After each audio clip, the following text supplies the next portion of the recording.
This is how you're going to delete a color from your library in Figma. So first is to open your file and then go to the Assets section on the left and then select a library to see your published set.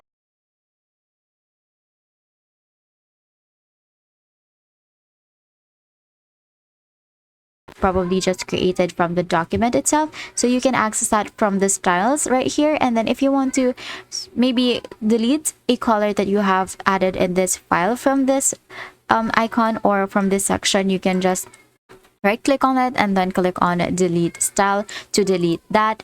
So as you can see, it has already been deleted. But now if you want to click or to remove a icon or a style that you no longer need, just right click on it and choose remove style from the library as well. So you're just gonna have to find it from there.